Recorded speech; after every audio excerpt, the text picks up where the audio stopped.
today I'm going to be talking about tailoring PD to school needs, but actually within that, that's a bit of a Trojan horse for being able to talk about some of the things that we can include in professional learning programs that build adaptive expertise rather than creating circumstances where teachers are just teaching habitually. Let's have a little look here. So, the first evidence of humans using something to contain something else comes from the Pleistocene. I mean, it goes way back. We've carried things around in other things for a really long time. And the first evidence of the wheel goes back to ancient Mesopotamia, around 6,500 years ago. But when this fellow went to go and board the flight to take him to Cape Canaveral, he carried that. Luggage, but we hadn't thought to put wheels on it yet. So we had 6,000 years where two related concepts exist, heavy luggage and wheels, and we hadn't connected them together. And I feel a little bit the same way about techniques, and I'll talk about technique in education. I think we left generation after generation of teachers to really struggle with the sort of practicalities of fairly simple classroom interactions, like, gaining whole class attention, or, getting a sense of learning or understanding across a big group. Which, is not for no reason, as I said for years, that education was the only profession that eats its young. If we're not equipping and preparing teachers with some of the basics and actually focusing more on the sort of highly academic ivory tower stuff, then that is a problem. And I'm pretty sure that, the same, I say this with, because we've done the same. We've worked with our system to build out, techniques as well. We really value them and we think they're very important. And it is this sort of lack of attention to technique over decades and decades and decades that's caused a sort of pendulum swing towards it being on the tip of everybody's tongue at the moment. It doesn't seem possible to sort of go to an education conference or whatever without sort of talking about kind of Lemov moves in the classroom or walkthroughs or other forms of technique guidance. But as is the way of pendulums, I worry that we're going to have a bit of a swing back, partially because I think some of the ways that sort of technique is being used as being sort of like gospel, being the only way to embody a particular instructional move or idea, is starting to become a little bit problematic. And I think the most important thing for us, and this applies to kind of education, instructional coaching too, is that we don't lose the really important aspects of technique and instructional coaching in that swing back. So, why does this sort of technique element really resonate with everyone? Well, it's about this sort of bridging the gap between theory and practice, and this has been sort of conceptualized over the years as the knowing-doing gap. It's something, it's all very well, we can all go and sit in an in-service training environment and learn about a particular educational idea, and then go away and nothing much different happens in classrooms. And this is sort of the bane of professional development over decades and decades. So some people, I think, are looking at technique guidance as a way of leaping over that gap. And there's an element of that that's true. If you want someone to actually be doing something differently, then giving them an explicit understanding of what differently looks like is a really important part of the process. The other element that's being used, the tool, the vehicle to attend to the doing, is quite a behaviourist interpretation of that, which is we're going to use rehearsal or role play in order to enact what better looks like in the hope that it sticks. And of course, that's true. I mean, it's essentially one of the most powerful tools we have available to modify behaviour is rehearsal with feedback, with corrective feedback. And why are we doing it? What's the objective that sits behind rehearsal of technique? Well, it's about habits. So, I think, what's this? How many is this? This is 5 habits, 6 habits of effective teachers, 7 habits of effective teachers. Habits, habits, habits. Everyone's talking about effective teaching habits.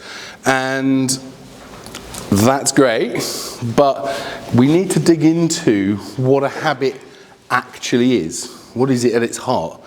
First of all, the most important thing is it's just a sequence of steps. And what happens through repetition is that in the brain, the basal ganglia, you effectively see myelination happening, which is forming firmer connections between each point within the chain. And you see pruning happening, which is removing all the other things. So effectively, triggering Act 1 triggers Act 2, triggers Act 3, triggers Act 4, triggers Act 5. That's how a habit works. And crucially, the difference between, that was automaticity, what I showed you, boom, boom, boom, boom, boom. The thing that we define something as a habit by is the fact that it's not triggered by our conscious intent. A habit is triggered by a stimulus from the environment. Something happens, we respond habitually. So there's some really good aspects of that, which is that by bypassing our conscious intent, by bypassing our working memory, it means our cognitive load stays low while we're doing something fairly complex. So next time you're driving along, you're mirroring, signalling, manoeuvring, foot on the clutch, changing gear, decelerating and making a turn, all while thinking about where you're going. That is habit at work, freeing up your cognitive faculties to focus on something else. But habit is a double-edged sword. On one end, of course, yes, we can execute complex tasks with minimal cost, and it frees up cognitive space for other things. And then, on the other hand, those sequences can be initiated without conscious control. So anyone who's had to try and, move on from a bad habit knows that you find yourself doing it before you have even thought about doing it. And even more so, that habit often, in fact, in the literature, near on always overrides our intent. So even if we're consciously trying to do something different, the habit will find a way of triggering and initiating. And then all of this is sort of part and parcel of the same thing, but a habit once in place is extremely hard to adapt once it's formed. So when we say, when you go to a conference and it's all about building effective teaching habits and everyone's talking about habits, bear in mind that that is a double-edged sword, and it's something that we need to work with, take the advantages from, but also mitigate against the dangers of. So this kind of speaks to the difference between sort of two different kinds of expertise. So you've got sort of routine expertise, which is someone who's highly habituated at doing a particular thing. So this can opener is very good at doing one thing and one thing really, really well. And then you've got something called adaptive expertise, which is someone who can do that one thing just as well, potentially, but also when faced with a challenge or faced with a dynamic environment is able to innovate, change, make adaptations on the fly, find a new solution, and enact their goals. And so it's always been assumed in education, and I'm putting up a big, bold challenge here. It's always been assumed that to get to adaptive expertise, we have to build routine expertise first, right? That's the idea that, we have to get all of the sort of key teaching techniques in place, and then once that's in place, we'll use our freed up cognitive space to start working with that teacher to build the noticing, the responding, the adapting. However, Hatano and Inagaki in 1986, who are the people who actually defined routine and adaptive expertise, did not describe that as a sequential relationship. They described them as two separate and stable endpoints. So, and I guess when we come back on the challenging side of habit, it's easy to see how if someone has become a routine expert, all of these aspects of it are going to be working against our objectives in terms of being able to move them to a more flexible, more adaptive approach. So there is a challenge there. And what Hatano and Inagaki actually said was that the thing that really defined the trajectory towards these endpoints was the cultural conditions of where the participant was working. So the first thing they noticed when looking in the workplaces of adaptive experts is they noticed that there was an appreciation that error will be made and protection initially from the consequences of error. It's one of those things like, you know, if you're going to try something new, you kind of need to know that your leadership have got your back while you're trying something new. They also noticed that those environments were richly dialogic, that people were constantly talking about the challenges and the solutions. There was in these organisations one single authoritative source of the best way of getting things done, and no one authoritative individual telling everyone how to get that job done. They also noticed that there was this need to go beyond that something is working, but to constantly understand why something's working and equally why something is not. And this understanding within the organisation that that curiosity is valued. It's something that's at the heart of what we do.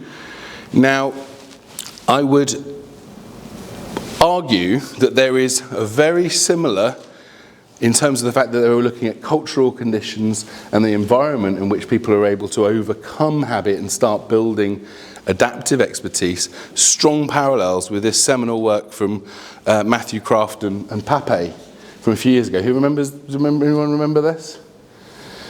Yeah, they showed that effectively, well actually I think what you've got here is a graph showing habit at work. So this is years into the profession and the effectiveness of teachers. And what they noticed was that yes, there's this rapid acceleration of effectiveness in the first 3.5, 4 years. And of course, that's the process of we're starting to build our habits and our routines that make us initially effective. But then they noticed this very noticeable plateauing of effectiveness on average. But what they did find was that the cultural conditions in some schools supported teachers to continue growing, to move beyond just being routine experts and start adapting and responding to the challenges and leading to better educational outcomes as a result.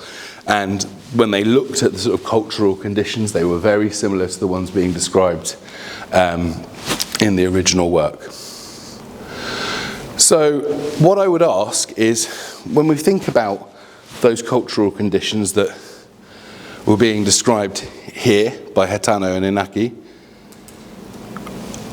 and now we reflect on the sort of dominant modality of instructional coaching, the sequence of things that tends to happen in an instructional coaching program, to what extent is that aligned with the cultural conditions that lead to adaptive expertise? First and foremost, in most circumstances, this is a very coach-led experience, so there is a single source. Very often, it will be working towards a model of what effective practice is, and therefore, we haven't got this sort of discovery aspect of what we're doing together. There is, I've seen this done well. I've seen this done well where the teacher's really enabled and equipped and it's quite dialogic, but I've also seen it done in ways which leave early career teachers not saying a word in class, in the coaching session, and just behaviourally mimicking what they're being shown on the board. So there is some danger here that some of the ways that we're using technique as part of instructional coaching could be leading to the conditions where we're starting to get routine expertise, where teachers are very good at doing the sort of day-to-day routines of the classroom, but as soon as something changes or they need to adapt to respond to the needs of an individual learner, they're not going to be very well equipped to do it. So we've sort of, that's a good point. So we've probably experienced elements of this as well. Who's ever sort of driven somewhere and arrived at the destination and gone, this isn't where I meant to go? Yeah? It happens in the airline industry as well. There's examples of commercial aircraft arriving at the wrong airport. And it's because habits, it's called highway blindness or highway hypnosis, there are circumstances where our habits will actually lock out our higher cognitive function, where we'll actually just operate entirely on habit. And of course, I feel like, I've done it before, you're teaching, you're working, you're kind of doing that sometimes, and we don't want teachers going down that road. So we've kind of reached a bit of an impasse, We know that techniques really matter. We know that technique helps people bridge the gap between theory and practice. These techniques are, we've got no certainties in education, but we do have some really good bets emerging in terms of the sort of key kind of teaching techniques and strategies that we might use in the classroom, sort of evidence-based, based on cognitive science, etc. But if we use those behavioural tools of rehearsal with corrective feedback to put them in place, we run the risk of creating conditions where people are just good at those and nothing else, where we're building routine expertise. So what do we do? Well, there's a couple of solutions. One's really interesting, and that is build moments to reflect into, use the nature of habit against itself a little bit, and build reflection points into our habitual sequences. So anyone who learned to drive with mirror signal maneuver, the mirror moment is to make you look, observe the world around you, and consider your position in it and what you're trying to do. So it's designed to snap you out of your highway blindness and into a moment to consider your position. Equally, if something goes wrong in an aeroplane, pilots are taught aviate, navigate, communicate in that order. So if something goes wrong, if you just chuck yourself into the routines and the diagnostics and everything else, you might forget to fly the plane, as has happened on many, many occasions. So they build in moments to take a step back into the routine itself. But importantly, that can't connect to nowhere. If we're going to start reflecting in the moment, it has to connect to a reflective mental model of practice, an evolved sense of judgment and noticing that's going to help us to actually do something different and do something meaningful with that reflection point. And that's why, again in aviation, you see on a routine basis this idea of reflection or debrief, as they call it, after the event. It's a bit like Sean's reflection on action leading to reflection in action. They build up this understanding of, okay, so what happened? So what? What were the consequences of what happened? Now what? What are we going to do differently moving forward in order to make sure that doesn't happen again, or to optimize the outcomes? And so, yes, building reflection moments into what we do, but also making sure we're collectively building that understanding of the what, the so what, and the now what of what we're doing by having these rich conversations about practice. And then there's a second aspect to this as well, and this is the last heavy cog-sci slide, I promise. So this goes back a while as well. This is 1998, Schwartz and Bransford.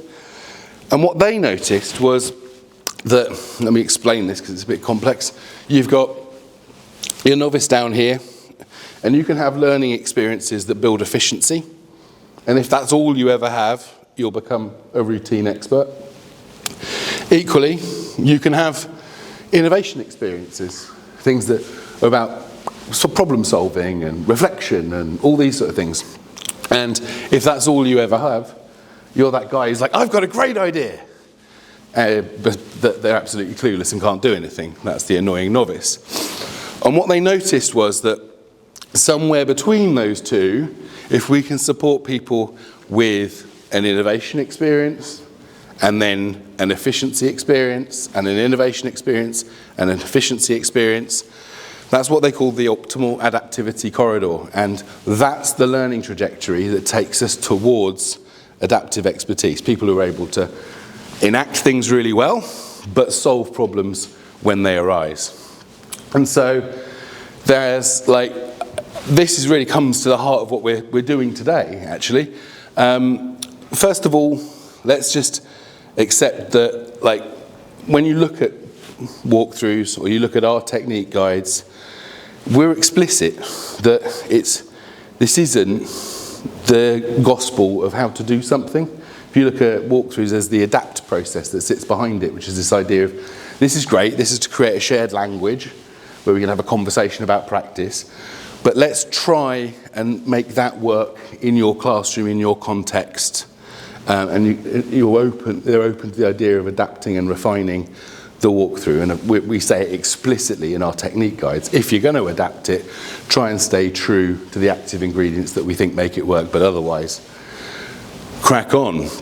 And actually, just coming back to that, Tom Parry did some research with the EEF about 6 years ago now, looking at the evidential base for a lot of the cognitive science techniques that we have. Some of them, worryingly, only a small number, don't have any validation outside of the lab. You know, some of them are sort of very much lab-based, but still maybe a good bet, something we can incorporate. Others have validation out in the real world, but, and crucially this is what he says, not in all of the different possible permutations and contexts in which we might be applying them. So we have to have a certain amount of humility towards these sort of techniques and approaches that we're talking about. You know, does a technique derived from teaching mathematics to 16-year-olds in New York translate to a primary environment in the Cotswolds? We don't know. And so we shouldn't assume that it does, in which case we should create an environment where it's okay to adapt and refine things to context, so long as we're not really messing around too much with some of the things, the underlying things that make it work. And so this is what we hope you will get from today, is you will see that we've built a platform that's designed to be tailored and adapted in certain really key ways, and we'll be talking about how we're going to be opening up these adaptive tools to you to be able to start building your own learning experiences that map to the needs of your school and your learners, because you're an expert in their needs. So, first of all, when you see on the system, we can go through sequences of professional development, an instructional coaching cycle, a cycle of reflection, a collaborative effort, and all of those are like Lego blocks, and whatever the interactions you want, you can assemble in the system. 2, as you go through that journey, you will come across content that will help you take the next step in your journey. And all of that content is adaptable. So you can start with our content and make changes to it, or you can just say, no, none of this maps with what I know works with Year 5 on a rainy Tuesday. I will record a video of it and I will describe how it works, and I will build a learning object that's available to everyone within my school or my community. And we'll show you how to do that. In fact, we will do that together. And then finally, the tools that support the scaffolding of reflection.